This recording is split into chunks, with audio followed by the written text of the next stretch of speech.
Today I'm going to be working on a 2005 CRV Honda. This engine has a Serpentine belt, which essentially means that it's one belt that covers all of the accessory motors and is tensioned by usually an automatic tensioner. Ideally, I would do the belt and the tensioner at the same time just to cover my bases because it's essentially the same job. A lot of the clients I work for, they want to do things the cheapest way possible. So what we're going to do today is just the belt. It's costing him 15 bucks for a belt, and hopefully that will solve the problem.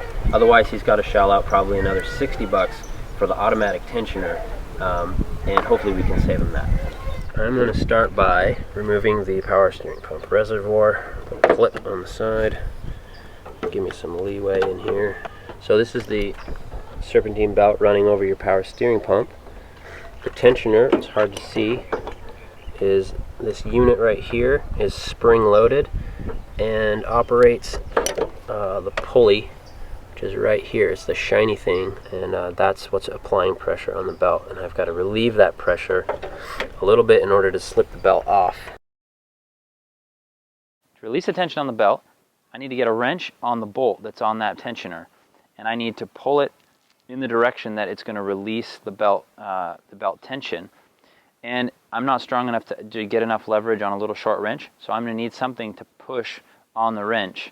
And so I'm just going to grab a hammer and poke it right in the end there so that I have a little bit more of something to push on.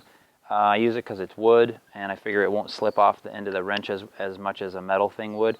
You can really use anything you want. If you have a pipe to go on the end of your wrench, that works well. I just grab whatever was closest at hand.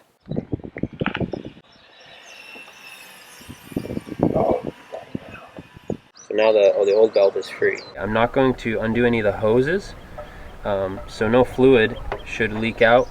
I don't want to get into that, but hopefully I can just break the mounts loose enough to push the pump out of my way and get underneath. So you just want to take out these two 12mm bolts. Second one. Two bolts you can see on the back side of the pump. The two bolts that come through. And now I can swing this out of the way. And there you go. This is your Serpentine belt tensioner. It's this whole unit here that spring loads this wheel. So it's really important that you understand the routing of the belt before you take the old one off. Looking at the side, these are all the pulleys you have to go around. So you've got your crankshaft pulley, and then you're going to go around your AC, around your water pump, around your alternator. On the other side it comes up. Your tensioner engages here, and it comes around your power steering and down. You start at the tensioner and you kind of work your way around, and you can kind of get the gist of it. Because you can see on pulleys that they're smooth, you know that goes against the back of the belt.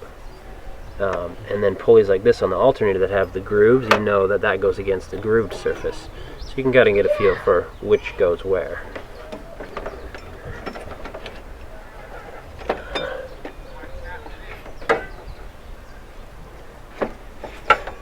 And there we go.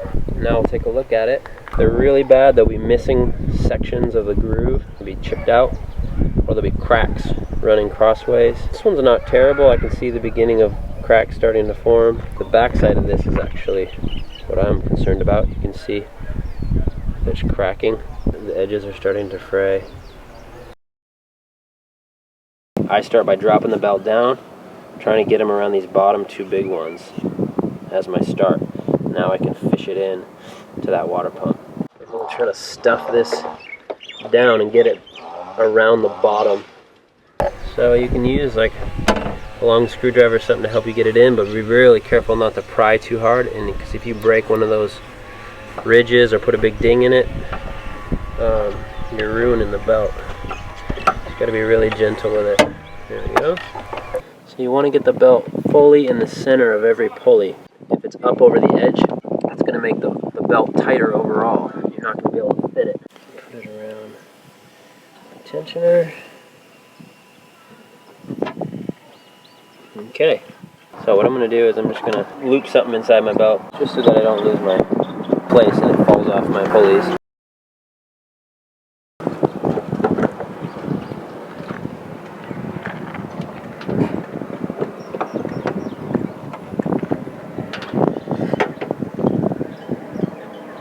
Okay, power steering pump bolts, pop them back in place.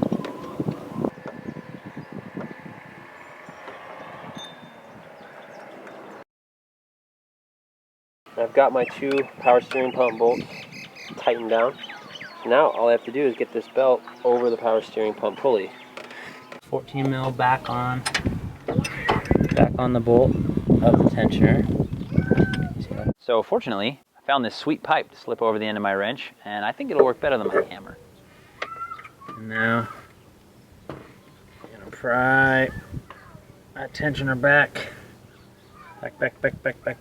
Back. Until you have enough. Slip them off.